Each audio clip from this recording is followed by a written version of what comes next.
It's time once again to go racing. The pressure is really on now. And it's opposition. And it's pedal to the metal. Go, go, go!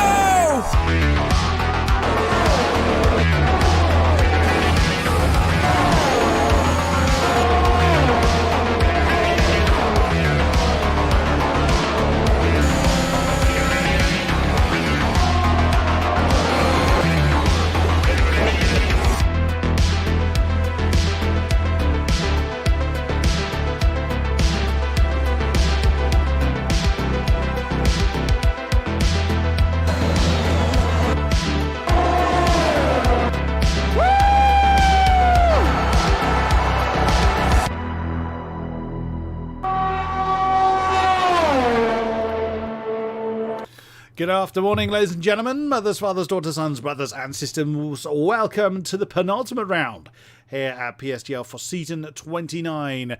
It is at Baku in Azerbaijan. My name is King Kodiak and I'll be one of your commentators throughout this evening's race. Returning to my side, and very glad to say, is the one and only windswept and well-travelled Aladar.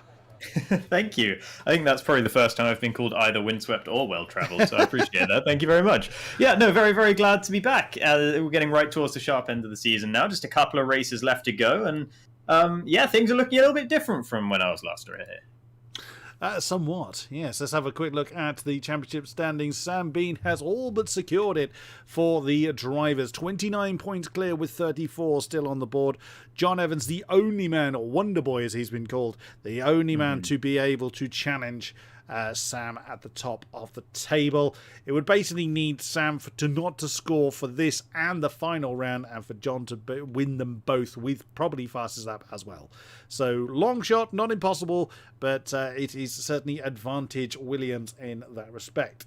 So speaking of the teams championship, let's bring that standing up. There we go. So a little bit tighter, but still advantage Alpine, but a wonderful scrap for second position with Williams, AlphaTauri and McLaren. Aston Martin, who've been scoring very, very well for the last few rounds, right there, hot on their heels in fifth place. And the rest of the teams, as you can see, Haas, Red Bull, Mercedes, Ferrari and Alfa in that order. Speaking of Baku, let's have a look at the track map then, and there it is. One of the longest, if not the longest, element of being flat out along that back straight. 6 kilometres in length around the twisty streets of Baku. Ooh, what are your thoughts on this relative newcomer to the season, Mr. Aladar? The circuit itself, I think it's... I like it, actually. I think that it's not fun to drive, I would say, and I think most people would agree with me on that one, but it is fun to watch racing at, and as someone who's primarily a commentator, that's definitely what I prioritize, rather than being fun to drive, fun to watch. That's what I'm always looking for, and I think it provides also a pretty unique challenge compared to the rest of the circuits on the calendar. There's no one other circuit that you can say is much like Baku. I guess the closest one maybe is Sochi. But outside of that, there really are no circuits that are very much like it at all, and I think that makes it a very valuable aspect of the calendar. Right. Yes, thank you, Larry. I was about to mention that particular point. Let's hope the game doesn't crash on me this time. I was literally updating Aladar of that very occurrence. Those that saw the stream 2 weeks ago in Nakota, we were set for a wonderful crescendo, and with only 1 and a bit laps to go, my game decided it did not want to play anymore. Never mind. Let's hopefully the stream is looking good for those that are watching along. Please do tell me if there's any problems with it. Not that I'll be able to do much about it, but I will try and sort any issues that you find. 20 drivers join us. I'm always glad to see a full grid. Oh, there's actually someone that should have been replaced this time. Antoine Desalewski, I thought, was being replaced this time, but there he is. Paris Burrell has been replaced this time by Floris Vyers. I'm always glad to see Floris on the field. There he is. And the other one was... Oh, remind me, Anadal. We were literally just talking about this. We've got Eduardo Leo coming in, the very young Italian who's actually just made a bit of a splash over in WOR. Edo Leo will be joining us here today, so he's going to be one to watch for sure. And he is standing in for... Fantastic question. Who was he standing in for? I know Paris Burrell was replaced by Flores first. I thought Eduardo Leo was replacing Antoine de Zalewski. Oh, it's Andreas Dormeyer. Andreas Dormeyer, yeah. Beg your pardon. That's why I'm getting confused. I'm getting my A's muddled up. So there is Eduardo Leo. Where is our championship leader? Samuel Bean. Still on his outlap at the moment, by the look of things. There he is, listed in 9th. There he is. And Christian Hausmann, first to get a time on the board. He, shall we say, stated his disapproval of this particular circuit, rather echoing your thoughts on it, Aladar. He's not a fan. Norbert Jakob, well, never mind. Jacob Evans has just taken the top spot. And there's Antoine de Zalewski doing the same thing. The Astons at the front with 38 flat. Arts at the top at the moment. Of course, eyes on Sam Bean for how he's going to do. He's coming into the castle section, turns 8 through to 12, so some way off of starting his first lap at the moment. Few people trying the medium tyres, interestingly. I always think it's a bit of a risk, particularly here in the street circuit. Joe Hannon in the McLaren jumped up into second. What can you tell us about Baku? One thing you mentioned about those medium tyres and calling it a risk in qualifying, it is actually even more of a risk at this circuit than it is elsewhere, partially because the laps are longer.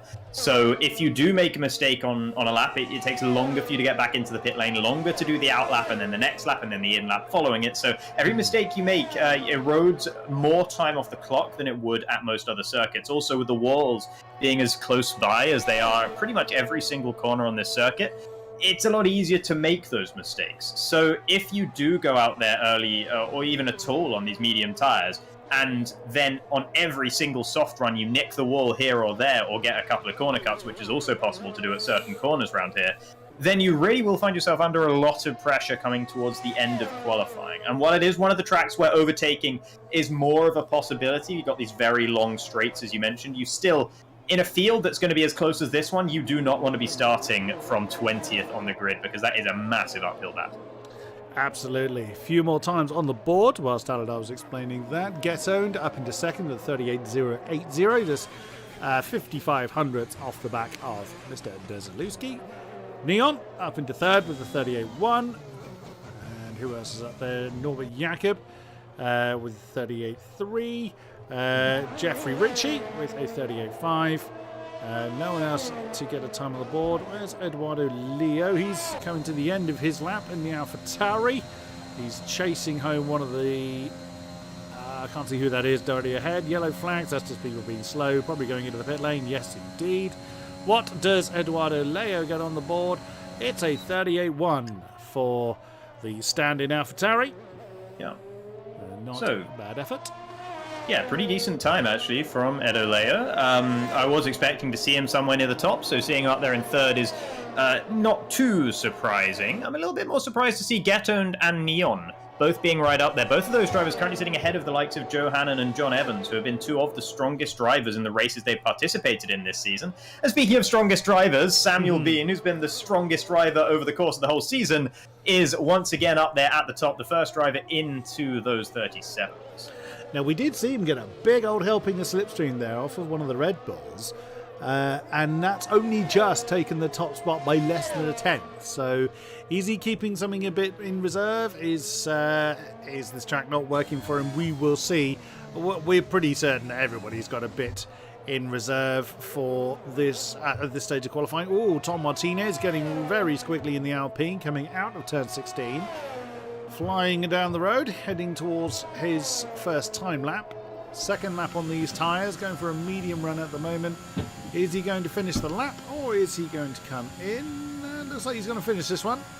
So what does he get on the board? Still half the field to get a time, and that's a 38.698 on the medium tyres. Not a bad effort there. What are we looking at difference between the tyre combats? About half a second or so? I would expect a little bit more than that, actually. But Tom Martinez, with that lap time, he's slightly convincing me otherwise. He's got very close to the likes of Christian Hausmann and Jeffrey Ritchie, who admittedly, there's a bit of a gap between those two drivers and then the cars ahead. But still, Tom Martinez only being, a few tenths off some of these pretty fast guys on the soft tyres. Obviously, there's been some track improvements since the likes of John Evans and Joe Hannon threw in their laps as well. So Tom has benefited from that. But Yeah, I would say looking at it right now, half a second seems relatively reasonable. And it's such a long circuit, that's not the biggest margin of all time, certainly. Janik Kinchi getting just 11 thousandths off the back of Sam Bean. 37.961, and I didn't see any slipstream going on that back straight. So a great effort there from the Mercedes driver. Houseman is out again on a time lap, just coming through turn 4. He's worked his way past one of the Red Bulls. Right on board with the Alpha as we work our way through, and that's purple for sector 1, but then at this stage of qualifying we are expecting those times to continue to tumble. Into turn 7, coming into the hardest part of the session of the lap, really, the castle section. I wince every time every car, virtual or not, goes through that particular section. Neon getting out of the way, nicely done. There was a big incident there in the esports qualifiers 3 years ago, one of the early esports qualifiers there were, where someone got that wrong. Now on our screens he got it very badly wrong, slammed into the wall and blocked the road, but on his screen completely different story. So there was a little bit of desync going on there, but certainly from our perspective it made for a very lively session. Yeah, no, desync has the tendency to do that, but I tend to prefer not having desync when at all possible. And in general, we have had it less recently, so, you know, I think things are heading in the right direction with that. Christian Hausmann, by the way, this lap's pretty good. He lost a little bit there in the final sector. He was pretty close to Sam Bean through the first couple of sectors, was about half a tenth down after sector 2. But in that final sector, where it's mainly just sort of point and squirt, there are a couple of corners worth their name, but a lot of that final sector is just about setup, about how much downforce you're running, how low drag your car is. And Christian Hausmann may be running a slightly higher downforce setup than some of the field, because he did lose an extra tenth of a second, more than that, in fact, more like a tenth and a half, maybe even, yeah, about a tenth and a half, actually, is what he lost in that final sector to the likes of Sam Bean. So, yeah, maybe just running a little bit more wing on that Alfa Romeo. We'll see if that costs him, because that may well hurt in the race. Now, we have a lot of drivers actually out there on flying laps, but Antoine Desolewski, the fastest driver currently on a flying lap, has invalidated. So let's take a look. Who are we going to look at next? Why don't we look at John Evans, because he's the driver on a hot streak, and he's coming around to set his second lap time of the session just now. Norbert Jacobs jumped up to 4th with 38.078. There is John Evans, 38. Oh, never mind, 37.735. Oh, and there was no one directly in front of him when he did that. Oh, yeah. Now that's a marker. My goodness me, what a great effort there from the Aston Martin. That's, at the moment, dethroned the mighty Sam Bean, who's just winding up for another time lap now. I would normally say the Banzai phase is the last 3 minutes, but this being such a long track, you can expect that Banzai phase to be closer to 5 minutes in length, where everybody just puts everything on the line and goes for it. Still quite a few drivers with no time on the board. Ikebania was out there but has gone back into the pits again. Louis Welch has yet to set a time. Where is he? He's just at the beginning of his hot lap coming into turn 3. So we'll check in with the Alpine a little bit later on. Jack Laverty, Sam McBride and Christian Sindel on out laps. Dylan Warren had invalidated his lap when I last looked at him. So he is pulling over and letting people through. So he's not doing anything. Yeah. He's just let through Ruben Pedreño. Oh, who's just bounced off the wall. And that's not going to help his time at all. So Ruben Pedreño struggling a little bit coming into the castle section. Get owned, by the way, just moved up into second position. Not really troubling John Evans, but he is ahead of Sam Bean and Janik Kinchi, who were the initial pace setters. Sam Bean currently on a lap, though, so he has an opportunity to respond, as does Eduardo Leo, who I'm going to be following the progress of very closely, because he is really a rising star in the world of the F1 games at the moment. Recently acquired, I believe, by TF10 esports team, and is doing very well lately. Had a bit of a trouble there, though, through turn 15. Tried to take the old esports line and got a little bit wonky on the curbing. Now through turn 16, and he invalidates just by running that tiny little bit too wide. And that's a shame, because that was a purple middle sector, even despite that slight mistake through 15. Easily done. Very, very easily done. Oh, he nearly slams into the back of someone minding their own business, coming in the back into the pit lane, and a McLaren doing the same thing. So he's going to have to get on with it if he wants to get back out for another run, because there's very little time left on the board. Jack Laverty in the other Williams, just coming around to start on a bigger button. No, he's finishing his time lap. Let's follow him through the last few turns. And Let's see what time he gets on the board. Currently sits in 15th with no time as yet set. What does he do? Squeeze such a long way down to the line. And it's in the pits for Jack Laverty, so no time yet on the board for him. Sam McBride is facing the wrong way. He's had a moment at turn 12, so that's the end of his run. And what about Mr. Sendell? Purple sector 2 apparently, so the Alpha is on a bit of a charge. Let's follow him through to the conclusion of his lap then. What does he get on the board? It's good. Let's see. Now we just saw, as we jumped to him, he came up as purple sector 2. Excuse me. Screaming towards the line, does not go into the pit lane. DRS wide open. What does he get on the board? And it is a 38.3. That is really interesting, actually. He lost a massive amount of time in that final sector because he, through the first couple of sectors, was absolutely on pace with John Evans. Wow. He was, right there with him, I believe, throughout those first couple of sectors. Oh, no, sorry, it was in the middle sector. Yeah, never mind. The middle sector is where he lost it, so that purple middle sector must have been an error on the game's part. He actually lost about 0.6 of a second in that middle sector. His final sector was okay, so never mind. Got a little bit confused there. Shanikinchi now nice. goes to the top. The Turkish driver in the Mercedes into the 137.6s. Will we get into the lower half of the 137s before this qualifying is done? Very good question, well asked. There's Ikebenya, who's starting his final time lap, then just going through turn 1 and 2. And he's bounced off the wall already, so that is going to be a trouble for him. Sam Bean is back in the pits, so he will not improve from what is now 4th position. It's unlikely that the Ferrari is going to better. Well, it's unlikely he's going to better his time, assuming he sets one. But Sam McBride, we actually saw coming back into the pits just before he retired the car with no front wing. We did see him facing the wrong way earlier on, up at turn 12. So that is going badly wrong for him. A lot of people coming out for out laps, it would seem. Yellow in sector 1, that's just, I think it's one of the Astons slowing down. My goodness me, I mean, they've got time to start the final lap. As Bainey gets very, very squiggly coming through the castle section. The Ferrari really misbehaving itself, not wanting to do as it's told. Who else can we have a look at? What about Jeffrey Ritchie? He's at the beginning here, his lap, so we'll catch up with him in a bit. That was one of the Alphas getting, one of the Alpha Tauris, beg your pardon, getting out of the way. Most people back on track though.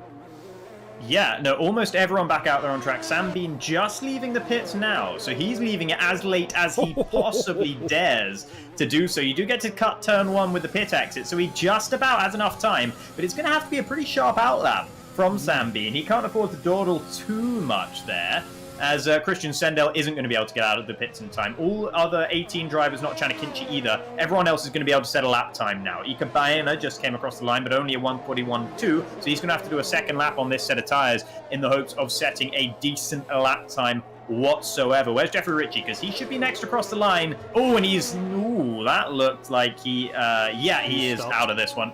Pulling over to the side there, he's done. And he's retired his car on track. That will hopefully not cause trouble for anyone behind him.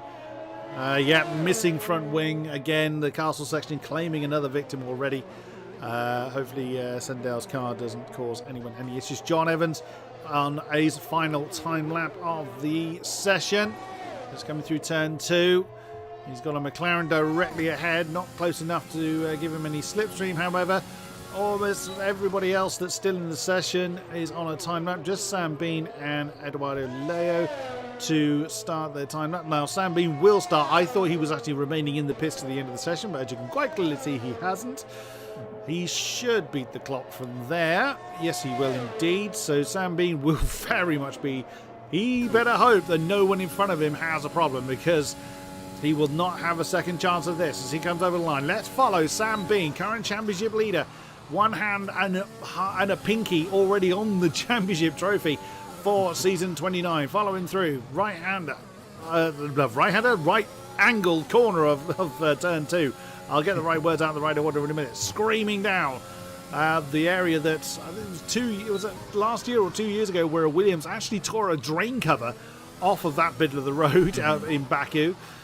Into all bit of a lockup going into 4. Did very reluctant to turn. Antoine Tzalewski jumping up into 3rd position while that's going on with a 37.805. Nicely done. Purple sector 1 for Sam Bean. despite the small lockup. Now into turn 7. This is where, of course, people have been struggling. He's got 2 cars ahead of him. He'd best hope that no one has any further trouble. Squirms his way through. John Evans, 37.722. I think he made a bit of an improvement there, but not in position. Down through 13. Now coming downhill, using as much of the road as he dares. Heavy on the brakes, get the A-line right. Bounces over the apex. That looks uncomfortable. Is it a purple sector 2? No, it is not a purple sector 2. It's good, but it's not purple just yet. He's got 3 tenths to find. If he wants the top spot, he was, I think, 1 and a bit tenths up. What can he do here? Getone back up into... Whoa, Eduardo Leo up into second position with a 37.678. Can Sam Bean topple them? Screams towards the line. And it's 5th with a 37.812. Indeed, Sam Bean losing it there in the middle sector primarily. Just didn't really get that middle sector hooked up in the way that the very top drivers did at any point during this session. And that middle sector on his final lap, that was the slowest middle sector he'd driven in any of his 3 attempts. So he just wasn't finding track improvement in that part of the track. Actually, his initial lap was the only one where he got below the 39-second mark for that middle sector. So really surprising to see him not finding improvement in that part of the track as the time went on in qualifying, because he was finding it everywhere else. As it stands, it's Chanakinchi then who takes pole position, and Edo Leo alongside. What a story he's been. Yeah, did you not say you were keeping an eye on him? John Evans and Antoine Desilitsky take on row 2. Sam Bean, Tom Martinez. Great effort for the Alpine there. On row 3, Houseman and Getone. Row 4, Johannan and Norberto take on row 5. Ikebania and Louis Welch, row 6. Neon and Christian Sandell, row 7. Dylan Warren and Jack Laverty, row 8. Jeffrey Ritchie and Sam McBride, row 9. And Flores Vyers and Ruben Pedreño take on the tail end of the field. Oh, well. What are we expecting to find? Oh, Sam Bean's got a... That's not an easy task. Exactly as you were saying earlier, Aladar. You don't want to be starting anywhere near the pack, really. Yeah, and things can get messy at Baku on the opening laps. There's no denying that. So the more cars that you're in and around, the more difficult it is to keep your nose clean. And that's something Sam Bean's going to have to be concentrating on very much, because as long as he does keep his nose clean, he's probably going to finish in the points. And if he finishes in the point, that's basically all he needs to pretty much, if not actually, all but wrap up the championship. So what he cannot afford is early front wing damage that's going to knock him to the back of the order and risk him not scoring any points in this race. Very, very true. So as a reminder, Sam Bean leads the championship by 29 points with 34 still on the table. It will take a tremendous turn of fortune for Sam Bean not to come away with the championship with a race to go. But now that I've said it, I'll take the commentator's curse for it. We will see what happens. Of course, it's glorious sunshine in Baku. I don't think they know what rain is. What tyres are people running? That's a fairly predictable outcome. The top 10 in on the softs and the back 10 on the mediums. That's what we tend to see, isn't it? Yeah. Let me just make sure that all the elements are on. So then, Chanakinchi. The good return to form. He's not quite had that leading pace for a little while now, but it's good to see the Mercedes back up there. But yeah, new addition and young gun in the form of Eduardo Leo right on his heels, and that was so close. The top 3 within a tenth of one another. Ooh, and with Antoine Desilitsky, who's been showing a lovely turn of form in this tail end of the season.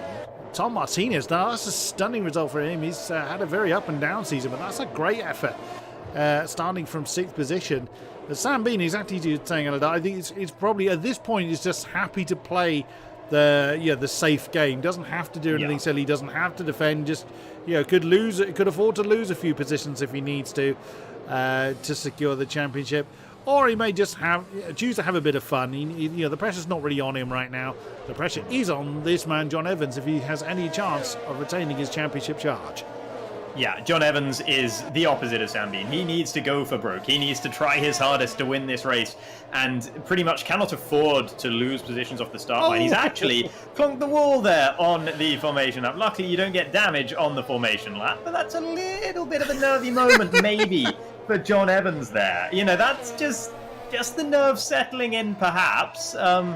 He'll surely be able to put that out of his mind. He's on a very hot streak, won 2 of the last 3 races. About the last 2 in a row.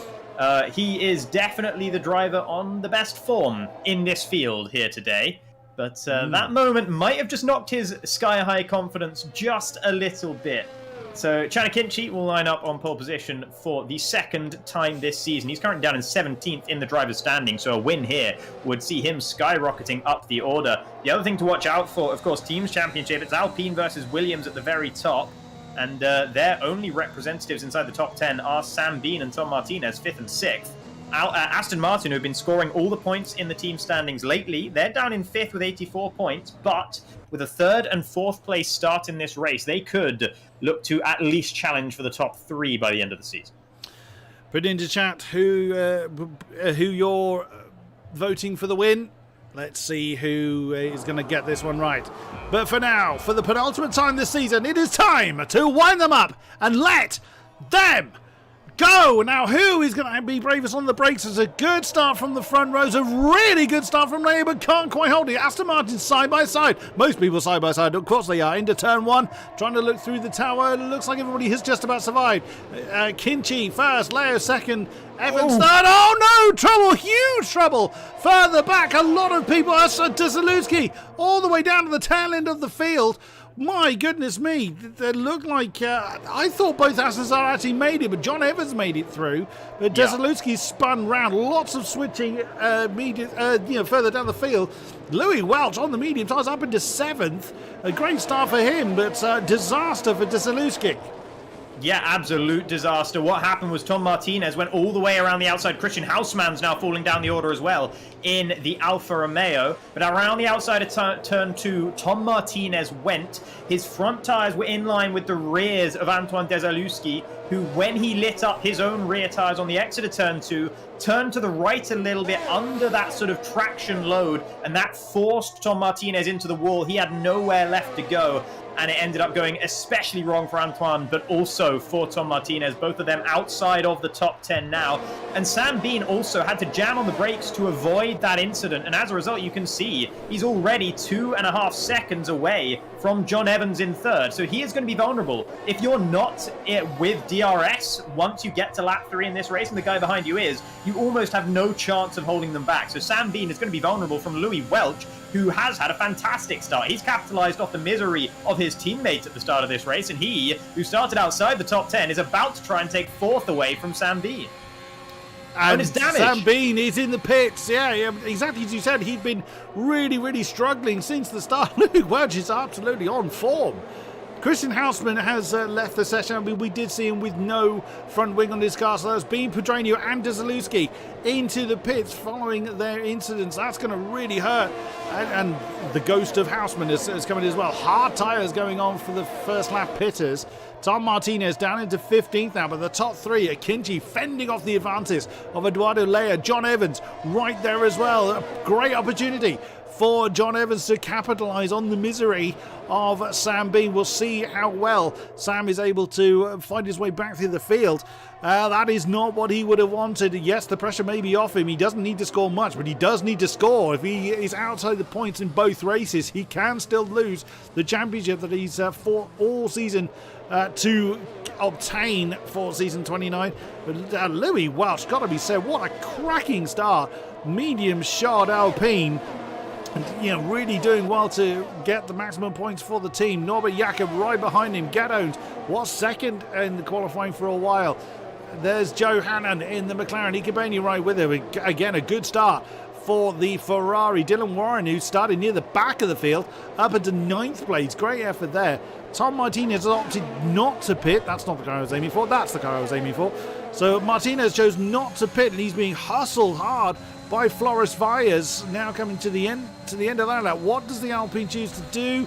It looks like that Alpine can't corner for love nor money at the moment. Another new fastest start by Chanakinchi. Not a surprise, does. Well, no, that's gone the way of Lou on the medium tyres as well. And that is indeed Tom Martinez coming into the pits. He tried to live with the damage he's got. It did not go his way. Medium tyres, interestingly, for Deslewski and Houseman. I think Houseman hasn't returned to his car yet, so I'm assuming that car is going to be ghosted. Medium tyres for Martinez. Yep, that is a ghosted Alfa Romeo. Oh, well. So the top three, through mainly the misadventures of others, have broken away. Ooh, this could get very, very spicy. Sam Bean has actually got is behind Tom Martinez. I thought that Tom going another lap would be a bit disadvantaged, but he's come out. He's on medium tyres, but Sam is behind him. So this is not going Sam Bean's way at all. No, it really isn't. So Sam Bean in a lot of trouble, as you mentioned. Tom Martinez already onto the mediums. So he reckons he can get those mediums to the end of this race. You'd have to imagine either that, or he thinks going onto the hard tyres will ruin his race no matter what. If he gets a safety car, maybe that's what he's banking on here. Maybe even if these mediums can't go to the end, maybe the idea is that if you get a safety car out now, then they can go to the end. So maybe that's what Tom Martinez is hoping for. Hard to say right now, but he's dropping Sam Bean as a result of having superior tyres. Speaking of which, though, Lewis Welch, not with superior tyres, but does he have superior tyres after all? Because he is eating into that gap to the front three. Chanakinchi is dictating the pace for that front three at the moment, and at the moment he is slower than Louis Welch in 4th position. The Alpine driver started on the medium tyres outside that top 10, as now Edo Leo will go for the race lead up the inside of Chanakinchi. Chan tries to cut underneath him on the exit, but can't find the space. And Edo Leo now takes the race lead here in PSGL. Meanwhile, though, Ika Baena and Dylan Warren, they're falling down the order. What on earth has happened there? Yeah, they've had trouble into turn 1. I think a few people just got turn 1 wrong. Oh, Dylan Warren, a big slide coming into turn 2. Bounces off the wall. I suspect there's damage on those two cars. Oh, yep. Bits of front wing missing for those. Go on. Oh, there's going to be a crash. There's a crash. It's Sam McBride and Neon. Sam into the wall, just about held it, but they're still chaotically battling there. 8th, 9th, and 10th. Make it 11th as well, because Jeffrey Ritchie's looking to get involved in the Haas. He cannot find a way through. Sam McBride going into the back of Jack Laverty through turn 6 there. I don't think he picked up front wing damage from it. If no one picked up damage there, that is a miracle, because those cars were fighting tooth and nail in a part of the circuit where it's not really possible to do so. But it seems like they've more or less got away with it. Chaotic battling, frenetic stuff. Not usually what you see. None of this calm DRS train nonsense down here in the middle of the pack. These guys want every position they can get, and they want it now. Absolutely. So now, if you're going to gamble on a safety car, this and Monaco are probably the two circuits where it's most likely to happen. So those that are gambling on the safety car, they're in as good a hands as they can be. I'm keeping an eye on Louis Welch. That gap is just disintegrating between himself and John Evans. I think John Evans is just kind of admiring the battle ahead of him. Is Chanakinchi going to have another go? Yes, he is. Of Edo Leo. And a fairly straightforward move for the Mercedes. You can expect that to carry on all race long. John Evans, I'm not sure he's struggling. I think he's just biding his time. Gedone has just got past Norbert Jakob as they've gone past the ghosted Alpha. I think there was a Christian Houseman. So Gedone trying to hang on to the back of Louis Welch, but not able to do so. Ika Baena was coming to the pits. We saw his car missing important elements of the front wing. As Norbert Jacobs lost another position. Is there trouble for the second Ferrari? Yeah, that ghosted car you saw, that wasn't Christian Houseman. That was Norbert Jakob himself. Ghosting on the exit of turn 1. Not sure what the reason for it was. But he has lost out to initially Getto and now Johanan. So yeah, must have been damage. As you mentioned. Yep, missing the front right panel on the front wing. That right panel is gone. So you do not want to be missing elements of your front wing here, of all places. And there you can see Louis Welch has absolutely dropped Ghetto behind him. And Johanan is looking like he's going to hustle the Haas for 5th position. But that Alpine is absolutely flying on these medium tyres. Now in DRS range of the top 3. Absolutely amazing. Just kisses the wall there. So keeping going. Not really lasting. No. These soft tyres just really falling away very, very quickly indeed. That's why, by the way, Tom Martinez, when he pitted, wasn't for damage, no front wing change. Tom Martinez just made a straight swap from softs to mediums, incredibly aggressive, pitting on the end of lap 3, I believe it was, for those medium tyres. And that's just a reflection of how poorly the softs are performing at the start of this race. Gertone is right there with Joe Hannon. Hannon's finding a bit more out of it, but he takes it. Oh, that was very, very brave stuff from Joe Hannon.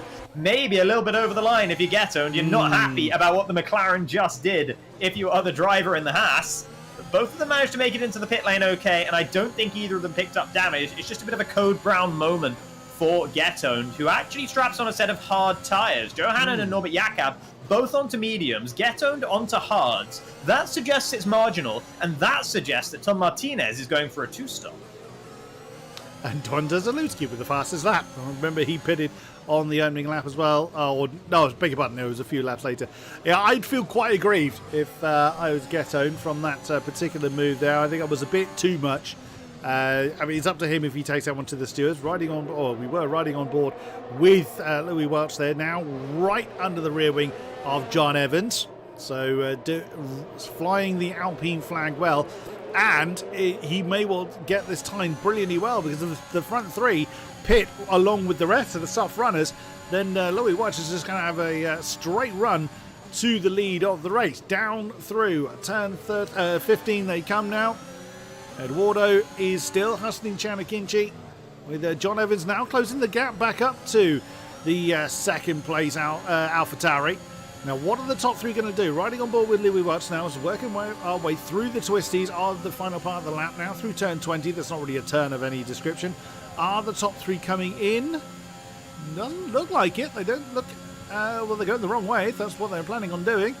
No, the top three opting to continue is Eduardo. Oh, I thought Eduardo nudged the back of Chanakinchi there. That's very, very close then. Now they can't really afford to just let the miles tick down with dying tyres, because Louis Welch is right there. He's not going to want to just let the miles go. He wants to get out there and get on with it. As we see, is there trouble in Sector 3? That's one of the Ferraris. Boehner. No, it's Boehner that's had trouble down there at turn 16. Is there damage on the front wing? Not that I can see. No one was near him when that happened. So, Louis Welch, as we cut back to him coming through into turn 5. He means business. He's not interested in what the top three are doing. He's gunning for the top spot, and I tell you what, he looks to have the pace to do it. Yeah, this is looking like Louis Welch's race to lose at the moment, because usually a contra strategy, it's worth running. If you start outside the top 10, you can maybe look to try and get onto a podium with a good contra strategy. If you only have to get ahead of 3 soft tyre runners rather than having 10 soft tyre runners ahead of you, it gets a lot better. So Louis Welch might be in a very good position. Neon, by the way, has gained about 2 seconds on this leading pack in the last lap and a half. So that shows you just how much these soft tyres are struggling. And that's why Louis Welch really wants to get through, because he is losing bucket loads of time. He had a 4-second advantage to all of the rest of the contra strategists in this race, and he has lost a significant portion of that advantage. He's going to lose more unless he overtakes literally 3 cars on one straight here, and if they all go into the pit lane, he might just do that. That's exactly what's going to happen. He gets past all of them. And there we go, into the race lead. So Louis Welch will be breathing a sigh of relief seeing that, because it's happened before Neon got within DRS range of him. One more lap behind a soft tyre runner, and Neon would have been in DRS range of Louis Welch, most likely, and that would have been bad news for Louis. So the fact that he is still outside of DRS range, comfortably outside of DRS range compared to the Dutchman in second, he will consider that a victory. Now, interesting, that pack of 3, of course, coming straight back out, all tied together with an invisible piece of string, have come out behind Joe Hannon. So they've come out in 10th and downwards, which is fair enough. Tom Martinez, bearing in mind that, like you say, he got absolutely nailed on the first lap, he's now knocking on the DRS door of John Evans. So he's not out of this race yet. Got some changing going on up front. What's going on here? We've got Jack Laverty and Jeffrey Ritchie, I think, being overtaken by Floris Vias. Oh, wow, the Haas going very defensive there on Dylan Warren. Oh, that looked like a bit of front wing. Jack Laverty's ghosted car, so Jack's in trouble. Jeffrey No front wing. On whose car? On Jack Laverty, he was battling with Jeffrey Ritchie through the castle section. Jeffrey backed out of it, but Jack still hit the wall. So, you know, Jeffrey did the right thing in the end. It looked like they were going to try and go side by side through the castle section, which is a huge no-no. Jeffrey decided against it, and Jack Laverty still hit the wall in sympathy. Maybe he was just a bit spooked at the possibility. Either way, that's his race ruined. Which is bad news for Williams, who are challenging Alpine in the team standings. But with Jack Laverty falling by the wayside in this race, and Sam not having a good one either, they could be seeing the wind really going out of their championship sails. Very much so, as Flores Valles has coasted past Christian Sindel. Nothing the Alfa Romeo could do about that one, as Jeffrey Ritchie and Jack Laverty, of course, have come into the pits following their little contretemps. That's puts the Chanakinchi train. Oh, wow, as Jeffrey Ritchie has opted to retire his car. That's not really a surprise following that incident. So that's interesting. So John Evans has got Joe Hannon in between himself and Eduardo Leo. So that is not what he would have wanted. So that McLaren, his tyres are only 2 laps older. So that McLaren's going to be on similar pace to those around him. So this battle could now have become 4 cars long, if I can pick the right one to put the camera on. Mm-hmm. There we go. So that's going to be an interesting... Now, is John Evans just conserving his tyres, or is he struggling? We won't know until the tail end of the race. Where is Sam Bean? How's he doing on this hard tyres? Well, he's very much in no man's land. He's 2.5 seconds behind Norbert Jakob, with Antoine Desilewski closing in on him behind that he's not going to be too interested in. Well, trouble. That's Tom Martinez into the wall and out in the castle section. Second part of the castle section turned a little bit too far to the left. That brings out a safety car. He just went straight into that wall. Didn't hit the first part where you see most drivers having the issue. It was the second part, the little left-hand kink. He turned a bit too hard to the left, trying to open up the angle a bit too much for the exit of the castle section. And that has cost him. I was about to say, with his tyre strategy, he has to pull off some kind of superhero performance while he had pulled off a big undercut on the race-leading pack, or the de facto race-leading pack. He was going to have to pull off a major tyre-saving performance to have anything to do with this race, but knocking them off your car is kind of the opposite of saving them. So he is not going to be in contention any longer. The race leaders all coming into the pit lane, and because they were on medium tyres, they have to go on to hards. Flores Wires has gone on for softs instead. Same for Christian Sendel, but everyone else didn't think they could get the softs to the end from here. I have to agree with them. The softs fell off so quickly. So the hard tyres seem like the only play for those who were on the mediums when the safety car came out. But that's honestly bad timing for them. They get a half-price pit stop, but they're stuck on hard tyres to the end of this race. And hard tyres are almost never the tyres to beat. Yeah, that has knackered Louis Welch's race. That has absolutely mullered it, unfortunately. He would have wanted that in about 10 laps time. If it was the tail end of the race, he could have afforded to then go onto the softs and just blitz the field. Oh, he's going to be spitting feathers. Well, I'll tell you what, that's helped this man. Sam Bean is going to be counting his lucky stars on that one. Fresh medium tyres for him. And so he can now catch the back of the pack and get back into a rhythm. Hopefully not get caught up in further incidents, if I can say the word. Ikebania is going through the pits, as is Christian Hausmann's cars. He's still ghosted, isn't it? Oh, is that solid? Can't tell from there. Well, a safety car was almost inevitable, but we will see how the field's going to go. Yeah, so... Ooh, blimey. Will the medium tyres... Well, we don't know how far those medium runners are going to go. Surely they can't go another 17 laps. The top... the 4 cars in the top 6 on those medium tyres, they can't go to the end, surely. I think they can. I think Joe Hannon might struggle, but I think Chanakinchi, Edo Leo, and John Evans, they are all trying to get to the end. Otherwise, they would have been a lot more aggressive or pitting from the soft tyres, because they spent a couple of laps on very bad soft tyres, and they would not have done that if they were going to be two-stopping in this race, because they could have afforded to pit earlier and get rid of those terrible tyres. So they must be going to the end on these mediums. The only reason that all these guys are on hards is because they had already used the medium tyres. They started on mediums. They couldn't go to softs, so they had to go to hards. Otherwise, they would love to be on a fresh set of mediums right now. That's why we've seen Sam Bean get owned, Antoine Desilewski, Ruben Pedreño, and Ika Baena all opt for fresh mediums. They can make it to the end from here, but those on hards will also make it to the end, of course, but they won't like it. And that's why Sam McBride is even taking the measure of going into the pits again. Same with Dylan Warren. That is how bad these hard tyres would be. In fact, actually, Sam McBride doesn't have a front wing, so scratch that. No front wing change, though, I don't believe, for Dylan Warren, but he is serving a penalty. So that is why they're both coming in. They both have their own reasons for coming into the pit lane right now, but they will also get fresh mediums on to the end of the race, which is better news for them. Another pit stop for Antoine Desalutski, another front wing for him, so his race isn't really getting much better. So now we wait for the field to condense up, and it's mainly waiting for the ghosted Alfa Romeo of Christian Hausmann, who continues to circle. We'd wait for them to catch the back of the field. Oh, Lou, you can't help but feel sorry for him, because he really was looking very, very strong with his early race form of taking the win, but that has been, well, you can't say it's been snatched from him, but it's been rather disadvantaged through no fault of his own. Oh, I think I heard a crunch there. Someone's clunked into the ball. It's not the first time we've seen incidents behind the safety car here at Baku. We all know what I'm inadvertently referencing. Up here, just past the castle section. Yeah.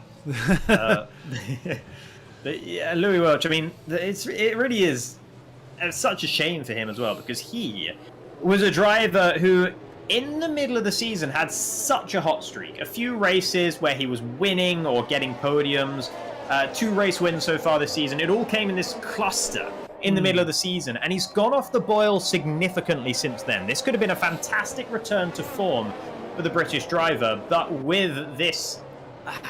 the cruel irony of it being his teammate as well that caused this safety car, this has really put a spanner in those works. And that's such a shame, because getting back to form, even after that poor qualifying, outside the top 10, starting on the mediums, fantastic opening lap, he would have been feeling on top of the world, and that has all come crashing down around his ears. However, one man's loss is another man's gain in the form of Chana Kinchi, who is yet to win a race thus far this season, down in 17th in the standings, as I mentioned. This was his second pole position of the season, and he is now effectively in pole position all over again for the win of this race. Edo Leo, though, will definitely have something to say about that in his debut race here in PSGL. If he can pull off a win, that would be just immense as well. So both of those guys chasing their first wins, and they are in the 2 prime seats for at the moment. Joe Hannon will probably be struggling a little bit with tyre wear towards the end of this race. The safety car period is going to help, but he is also a driver who this season, he has not finished below 5th position in any race so far this season. Desalutski's in the pits again. Yeah, he's not having a great time of it. Well,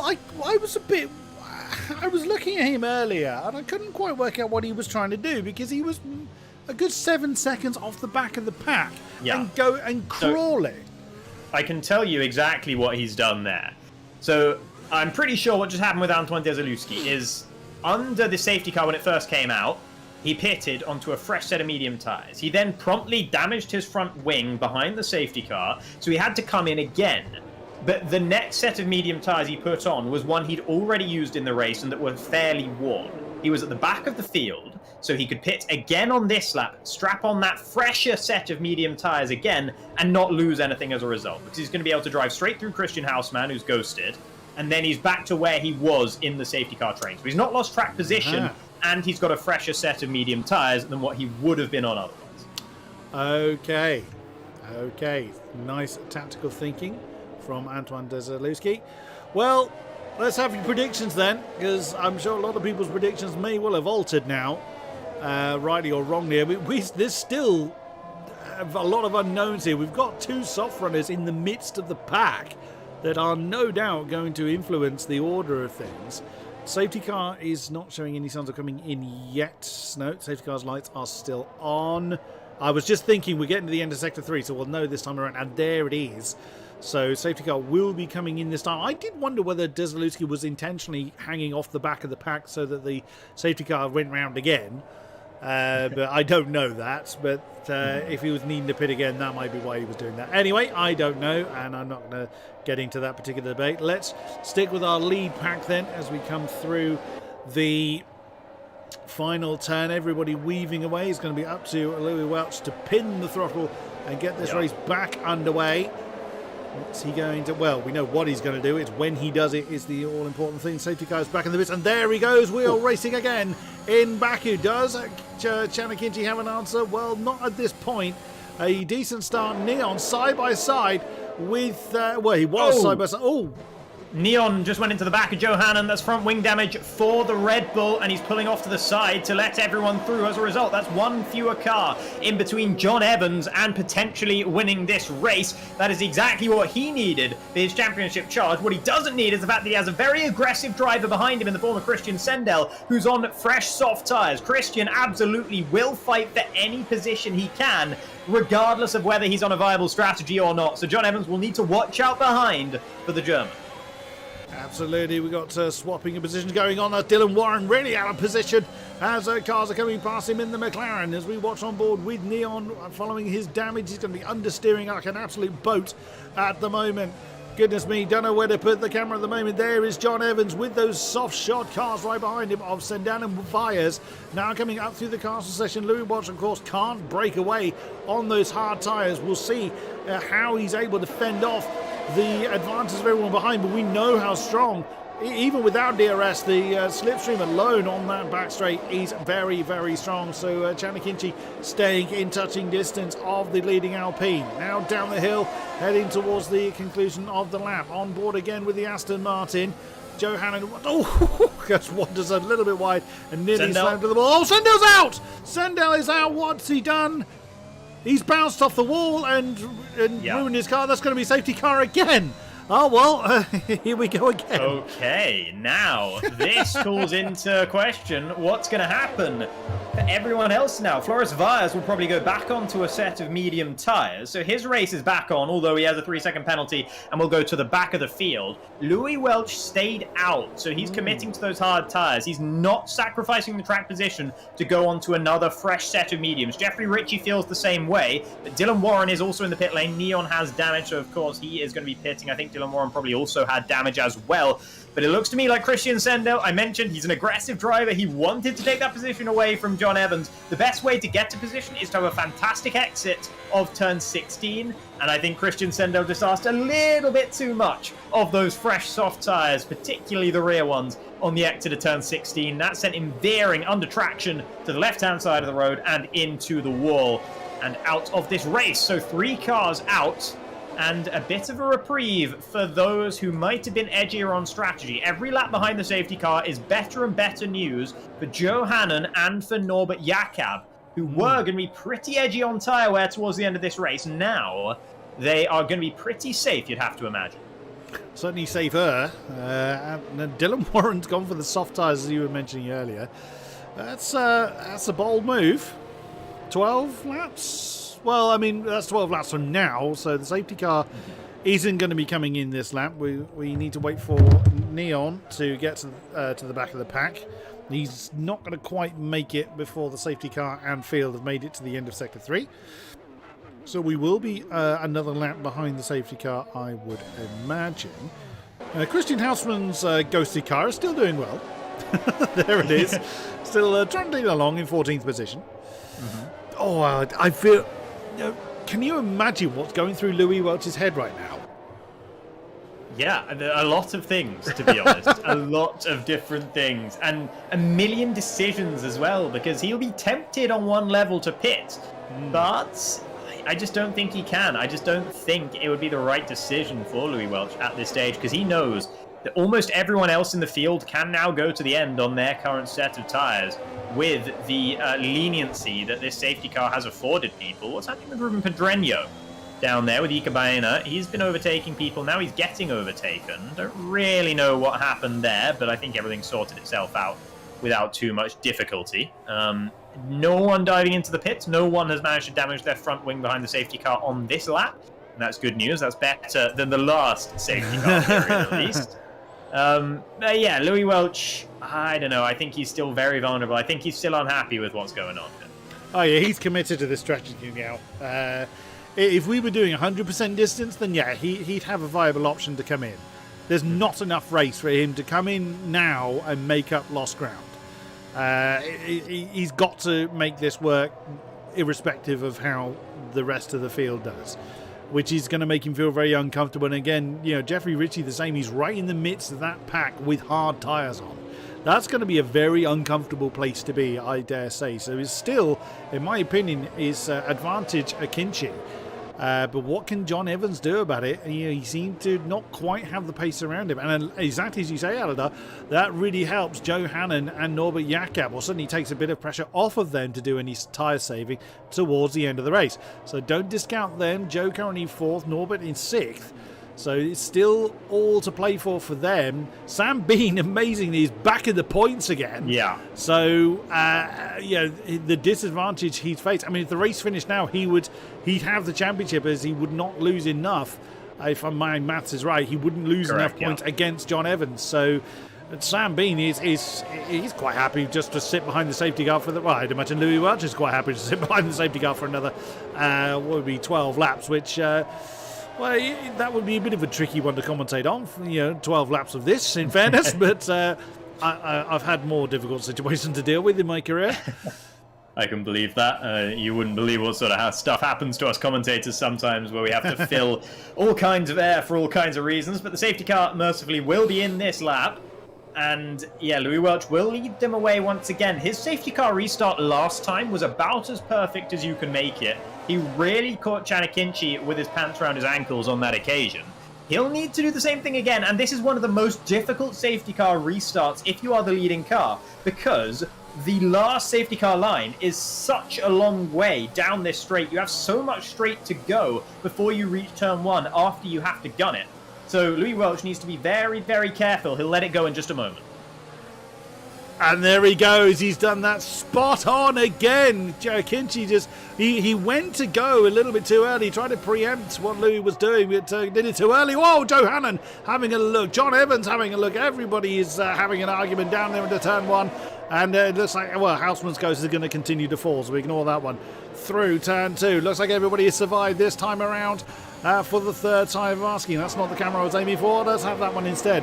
And amazingly, Louis Welch has actually managed to give himself a blink of an eye's worth of gap between himself and Chanakinchi. Now, of course, Eduardo Leo, he's going to want to attack for that second spot. John Evans is also keeping an eye behind him on Norbert Jakob. Everybody is remaining within a few tenths of the car around them, of course, as you would imagine. Now working their way through turn 4. Through 5 and 6, now into the castle section once again.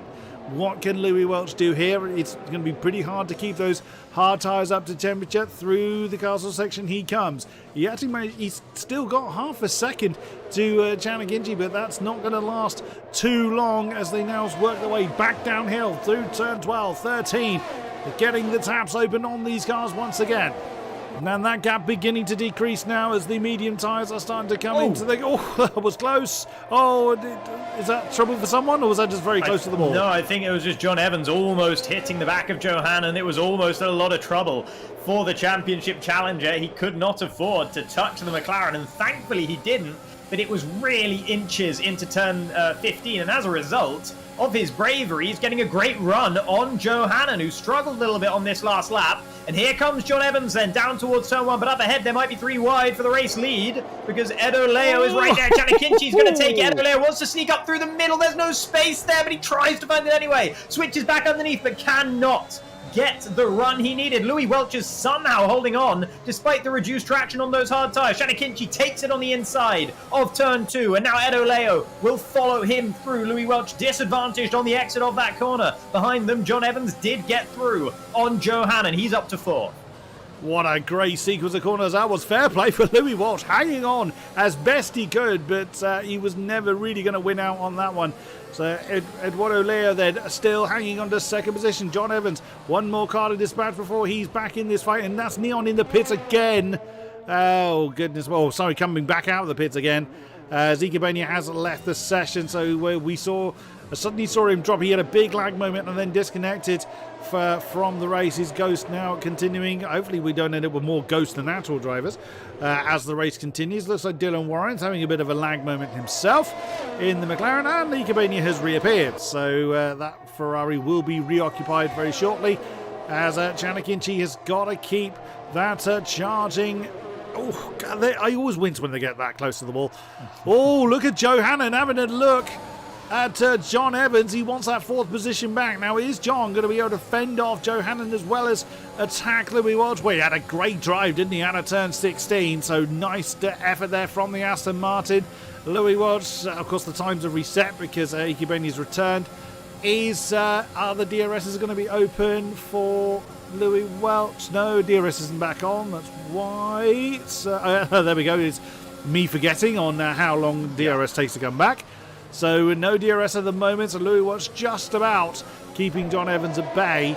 That's going to be a hard fight, though, and I cannot see how Louis Welch those tyres just won't come back to him in time. Oh, there's Leo again having a look. Eduardo Leo thinking about a move on. Giannicinci coming down into turn 3, opts not to go for it, nearly pushes the Mercedes along.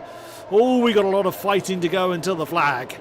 Yeah, this is actually a really interesting moment for Eduardo Leo because he is in 2nd position on a track with a very strong DRS zone. And now that's the position you want to be in. Any esports driver will tell you they want to be in 2nd going in to the final lap of this race so that they can ensure the easy pass into turn 1 that you should be able to get, provided you're able to save up your battery power. Will Edo Leo be patient? Will he wait and will he strike at the right time? Or is he going to get greedy and just try and take the position of Giannicinci straight away? That would be a mistake if he were to do that, unless he can break the DRS to Giannicinci, and that would be a very significant feat in and of itself. So Edo Leo, it's going to be very, very interesting to watch him in these last few laps here, because he will have opportunities to take the race lead, but he needs to stay patient and remain calm. This is going to be a problem then for John Evans because Louis Welch will not have DRS off the top 2. So John Evans is going to have it all to do once he gets past the hard shot Alpine. There goes Edo Leo then for the race lead. Giannicinci knows he can't do anything about it and up into the lead. And there goes John Evans as well on Louis Welch. Norbert Jakob having an argument with Johanan coming down into turn 1. Dylan Warren, the other McLaren, getting the fastest lap. There's Ghetto starting to get interested in the positions ahead of him. So John Evans already has managed, or he's knocking on the door at least, of DRS range to the top 2. So it may not take as long as I thought it would for him to close down that all-important gap, especially if the top 2 cost each other time. We will see. John Evans might just about get DRS. He's right there, tantalisingly close to doing it. We will see, but this could be a bit of an effort for John Evans. I mean, if he takes the win, that'll be a stunning effort. But that, of course, then puts the championship fight into consideration because Sam Bean's still down in 9th. The championship fight may still be on by the end of the race. Yeah, it would be if John Evans were to win with Sam Bean being down in 9th. Johanan and Norbert Jakob might start to slow down towards the end of this race. One thing that could be critical, though, is that Jeffrey Ritchie, one of only two drivers still in this race on hard tyres, Christian Hausmann, of course, is just a ghosted AI car, it's just Louis Welch and Jeffrey Ritchie. Louis Welch has lost 3 positions since the safety car restart, but Jeffrey Ritchie has held station there in 8th position, despite the fact that he has the champion-elect behind him. And in fact, Sam Bean hasn't really looked like he's getting close to the rear wing of the Dutchman up ahead of him. So Jeffrey Ritchie is doing really well to hold on to his track position without too much difficulty on that set of hard tyres when there are medium tyres runners all around him. Very impressive stuff from him. As now, up at the front, Giannicinci not passing. Could have passed Edo Leo, didn't pass Edo Leo. And that's exactly what I think Eduardo Leo should have done before. Now just behind them, it's Norbert Jakob and Louis Welch. Louis Welch losing more positions. And actually, Sam Bean's in trouble from Sam McBride. Wow. Not anymore, he's not. Oh, no! Big, nudge to the wall for Sam McBride. Dylan Warren is out, and Sam McBride is facing the wrong way. Dylan Warren retired his car in the pits. That's just all completely undone itself for the Mercedes. And Louis Welch is in big trouble. He's ghosted. Yeah. Oh no, Louis Welch has disappeared. Oh goodness me! It's all changing pretty much almost every turn of every lap so far.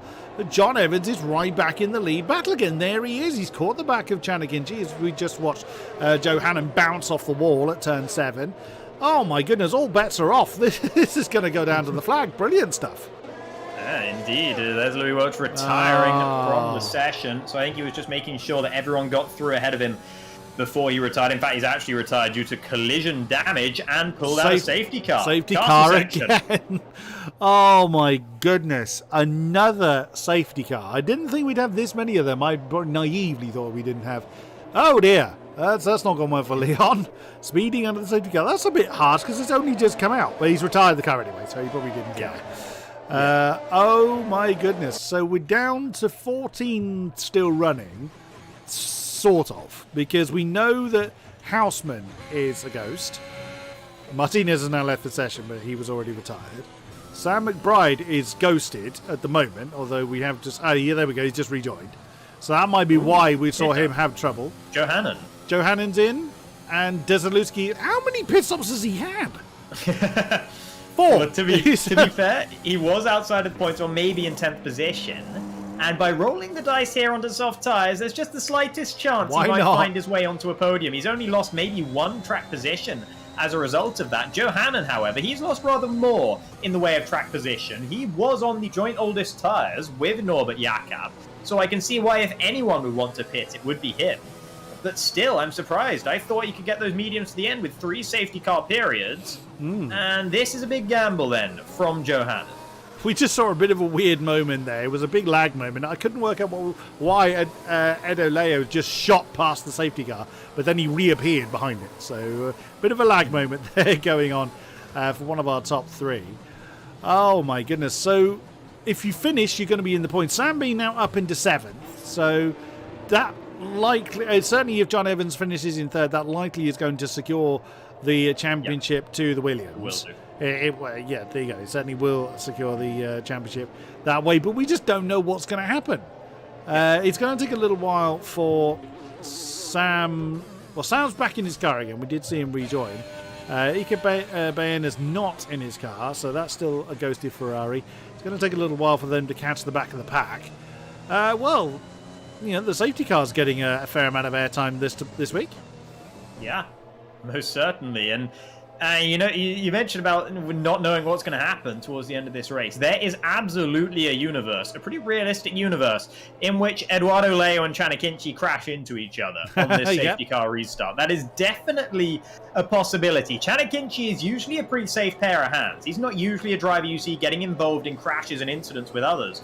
But Edo Leo is an unproven quantity at the moment. Other drivers won't know how he drives. They won't know how to drive around him. He's new to the scene, so he might not know how best to conduct himself. He might let the moment get the better of him. He's only a young lad as well. So there's a possibility that Eduardo Leo is going to get a bit feisty in his defense of his potential race win.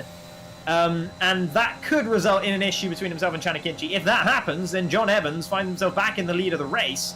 And with Johannan and Antoine Desaluski threatening to charge up from 10th and 11th, Sam Bean might lose out further down the order before the end of this race, because those two are going to be faster than everyone else ahead of them.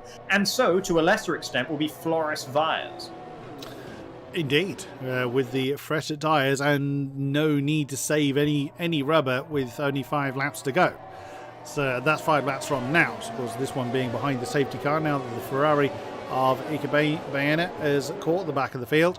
The safety car should be coming in at the end of this lap. We'll be notified of that when the safety car crosses the sector or the end of sector 2 line. Well, nerves are jangling, certainly for John Evans. I would imagine Sam Bean is bemused by what's gone on around him, but yeah, this puts the pressure on John Evans. He really does not have any time now or doesn't have very much time, I should say, to make these moves. He's only going to have 4 laps to go, so he's got to get the moves done and get them done quick. Yeah, and quickly, credit to Sam Bean, by the way, for having that incident very early on in this race that sent him right down to the bottom of the order. Massively disappointing, massively emotional moment, no doubt about it. And holding on to his head, keeping his head in the situation, staying in the race, not DNFing out of frustration, which many drivers would have done. Drivers tend to DNF if something goes wrong. If they lose a front wing, they will very often DNF. Especially at a circuit like Baku, you never know how many safety cars you're going to get and what's going to happen. And Sam Bean did very well to avoid letting any frustration get the better of him. He stayed in the race and is being rewarded for it now by potentially clinching the championship with this 7th place finish. Absolutely. And there we go. The safety car in this lap notification as we see John Evans nearly running to the back of Chanakinchi. Oh, he did run into the back of Chanakinchi. Well, if that hasn't sealed the deal, I don't know what will. I mean, he could... It might get removed is the only thing. Like, it was very, very grazing contact, and I don't think you'd say it was John Evans' fault necessarily. So it's possible that that will get removed. He won't have to serve a pit stop before the end of the race, so it can be removed. Yes, so we will see how that turns out, if that goes to the stewards. It may be academic anyway if Sam Bean finishes where he does. Let's see then in what we hope is the final safety car of the night, with 4 laps remaining here at Baku, or will be when they cross the line. It is now up to Edo Leo to floor it and get on with the race. Long hold. Well, he's entitled to. And John has just nosed ahead of... And there he goes. Chanakinchi needs to catch up to him. Now the field start to squiggle. Oh, look at that. John Evans has gone the inside of Chanakinchi and turns round. Chan's been hit and goes with the field. Actually resets to track. Probably the safest thing he could have done there. Oh my goodness me! Oh no! As I get owned into the wall. It was Richie into the wall there. Jeffrey Richie on those hard tyres, and he might have a little bit of damage. He's still ghosted here, but he's still racing. He's driving inside his teammate right now. But all this is letting Edo Leo and John Evans escape out at the front. Ruben Pedreño, whose name we haven't said all race, is now in a podium-paying position there in 3rd. Norbert Jakob, he's out of the race now. Sam Bean just lost positions. He might lose another one. He's battling, wheel-banging with Johannan. And Johannan's going to try and go all the way around the outside. He's going to send him into the wall. Sam Bean into the wall. Sam Bean, did he pick up damage? He must have done. Someone spinning around. I think that was Chanakinchi. No, he's still going. It was Sam McBride. And oh my goodness, what an awful safety car restart for pretty much everyone involved. That's unreal what we've just seen. So Edo Leo is now just run off into the distance. John Evans trying to keep up with him, of course, with that questionable penalty that could well be appealed post-race. But at the moment, of course, it's still standing. He's just disappeared in the AlphaTauri. Very well played there as Ikebana Baena's still trying to argue with Christian Hausmann's ghost. Floris Vyers having an argument with Jeffrey Ritchie, who we saw having an incident earlier on. There's Johannan on the soft tyres, all side by side, coming through, well, one of the widest parts of the circuit at least. Now the McLaren's going to have a go. That's us on board with Sam Bean. Look at this 3-wide battle going on right ahead of him. My word, that's for 6th with Vyers, Hannan and Ritchie. All scrapping. McLaren on the inside line with the soft side. Surely is going to be advantage of McLaren. Oh no! All 3 of them have gone! All 3 of them, Vyers and Ritchie, are out as a result of that impact. Oh my goodness, that brings Sam Bean from 7th to 9th to 6th. Yeah, and back into championship winning position, I believe. As now there's Getto into the wall. Trying to go up the inside of Antoine Desaluski, and into the wall he goes. So Sam Bean's now in 5th. Definitely in a position to clinch the championship now. Even if John Evans wins this race, I'm pretty sure Sam Bean will have it.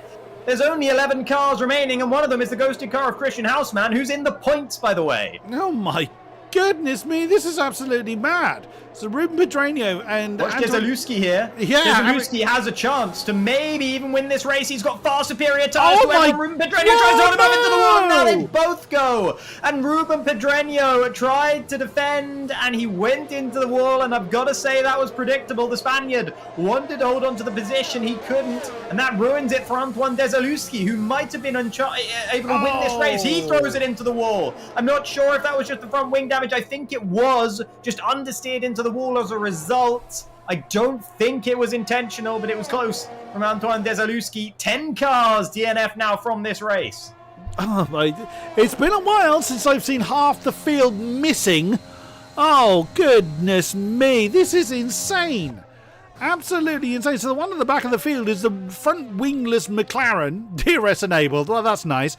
Not many people are able to use it at the moment.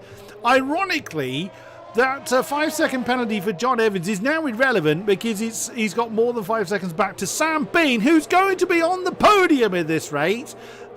Absolutely unreal. Chanakinchi, we saw facing the wrong way not that long ago. Gedon's gone into the pits. is now on the back of Sam Bean, hustling for third position. Oh, this is insane. If Akinci gets back ahead of Sam Bean, he's exactly where he was before he spun about 2 laps ago, which shows you how many drivers have had issues. Literally everyone, apart from Ed Oleo, John Evans, Sam Bean, and I think Ika Baena, have been facing the wrong way or hit the wall in the last few laps. So that is just ridiculous. 4 cars kept it clean in the last 3 laps. That is not the peak of driving standards, I will say. Some people were involved in incidents that weren't their fault. So what happened to Antoine Desalewski was absolutely not his fault, for instance. But still, you got to say, that is not the best endorsement of the driving talent on display, which is a shame because this is a massively talented field. But I tell you what, one driver that this is a fantastic endorsement for is Eduardo Leo, a driver who we knew almost nothing about, who came in hot onto the scene, won a race in WOR, and when all of these veterans of league racing are losing their heads around him, he has kept his remarkably screwed on at the front of this race. Not only that, but John Evans, who is the hottest driver in this championship right now, is at 0% ERS. He's fallen outside of DRS. He couldn't stay within DRS. He was using all of his electrical power to try and do it, and he couldn't live with Edo Leo. Well, Sam McBride has just got the fastest lap. We're riding on board with him as he got past Ika Baena, as Chandler Kinchy's gotten past Sam Bean. Sam Bean defending hard against the Mercedes and squashes him against the wall. So Sam McBride has just had an argument with the concrete. Now it's Ika Baena is having an argument with the Mercedes. I think that's just firm racing, really. And on the final lap, I can't believe this. Edo Leo started second by less than 1/10 of a second from Chandler Kinchy, as the McLaren, that's got to be Joe Hannon, has had an incident down there at turn 16. So exactly as you say, Edo Leo, carrying success from WOR, started second by less than half a tenth from the back of Chandler Kinchy, who now is in third. And has been, it's fair to say, the only challenge he has had has been from Chandler Kinchy. John Evans just could not match his pace, despite John Evans' impressive performance throughout the entire season. To echo your words from earlier, Aladar, this is a man to watch. Yeah, 2 drivers have had a clean race. One of them is Eduardo Leo. The other one, John Evans, of course. Even he has that 5-second penalty. Here comes Edo Leo towards the line, and he's got John Evans almost nowhere in sight. A 1.7 seconds behind him at the checkered flag. Incredible. So your winner here in Baku after a bonkers race is Edo Leo. Absolutely unreal. So John Evans crosses the line in second, Chandler Kinchy third, Sam Bean fourth, sealing the deal on the championship, on the Drivers' Championship. Sam McBride elevated to fourth. John Evans a 20-second penalty for ignoring... that's getting even more odd. 20-second penalty for ignoring yellow flags after he finished. Now, that's a good trick.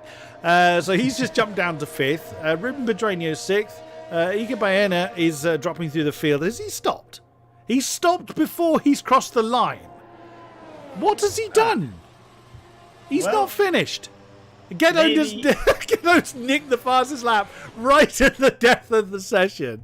Nicely done there. Ruben Pedreño apparently has ignored yellow flags as well. This is getting even more bizarre. So, yeah. So now, I think that's because of Ika Baena waiting at the checkered flag line, causing a yellow flag at the finish line. Oh. And that has then everyone... No, he's also ignoring yellow flags. So, don't know quite what's gone on there. Here comes Joe Hannon, though, to maybe clinch the fastest lap. He did it. Well done to Joe Hannon for that one. And because he's actually inside the points, he will get the extra point for that. So full credit to him. Yeah, absolutely. Why not? I disagree. I'm going to disagree with that. I'm going to say Eduardo Leo is definitely my driver of the day here. Yeah. Honestly, this is a rising star in action. This is the genesis of someone who may be a future star of esports in as soon as he's of age, pretty much, because he, only 14, he's come in and he's just absolutely decimated, embarrassed a field full of some of the best drivers in league racing. Wow, he's 14. Oh, way to make me feel old. So just to confirm then, what has been an absolutely nuts race, Edoardo Leo, the Italian, takes the top spot. Gianni Kinchi second. Sam Bean, he's listed as third. Of course, that may well change with the post-race penalty re-evaluation. Sam Price starting 18th. He's classified 4th. Houseman, it wasn't even in his car. It's classified in 5th. I mean, how mad is that? John Evans, get on 7th with the fastest lap. By quite some way as well, amazingly. Pedranio 8th, Ikebayan 9, and Joe Hannon in 10th. Those that didn't see the flag were Antoine Desalitsky, Flores Valles, Jeffrey Ritchie, Norbert Jakob, Louis Welch, Neon, Dylan Warren, Christian Sandell, Tom Martinez, and Jack Laverty. I don't think actually, well, he did start, but didn't stay with us too on. Oh my days! Yeah. Oh, And what on earth? In amongst all this, by the way, I believe we have to congratulate Samuel Bean on winning the PSGL PCF2 Championship. I'm pretty sure no matter how you shake it out with penalties or whatever goes on in the stewards after all that mess, I'm pretty sure Samuel Bean has won the championship off the back of that. Yep, I would say you are absolutely right on that one. Is anyone wanting to come and have a chat with us? There's also another. I'd be interested to hear what the drivers have to say about what's gone on, because I think we all agree it's been pretty mad. It's not mandatory; the drivers don't have to come and chat with us, but it is always nice to get their view on what has gone on. I don't know that I've got words. I don't know that. It's been the first time in a long time where, like I say, we've missed half. We haven't had half the field. That I haven't seen that in a considerable length of time.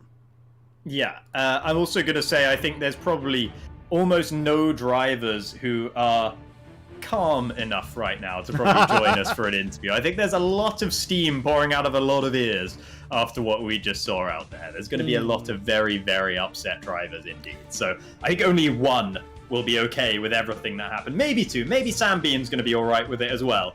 But Eduardo Leo and Sam Bean, probably the only drivers who are even remotely happy after that display from everyone involved, I gotta say. So yeah, that's it doesn't surprise me that no one is necessarily feeling up for an interview. Yeah, having a quick look at the F2 chat and Discord, that I think it might be safer for us to move on. There's quite a lot going on in there that we shan't talk about. I think we will wrap it up at this point, in fairness. So thank you very much to those that have been with us throughout the stream. A great pleasure to have you on board. Thank you very much to you, Mr. Hancocks, Mr. Aladar, for keeping me on the straight and narrow. Always a pleasure to have you in the box with me, good sir. Absolutely. It was always a pleasure to join you. And yeah, that race, obviously not the greatest example of a great race of all time, but definitely a great spectacle. And I was glad to be here to shout about it. Absolutely. Well, thank you. Well done to the surviving drivers, at least. They managed to actually make the flag. That was a win in itself for a lot of people. Just one more to go, and it is Brazil. We'll be finishing it next week here for F2 and for season 29 here at PSGL. You really do not want to miss that one. You never do want to miss anything over here at PSGL, so we invite you to return to us next week, 8 p.m, for the final race of season 29. Until then, thank you very much, and good night.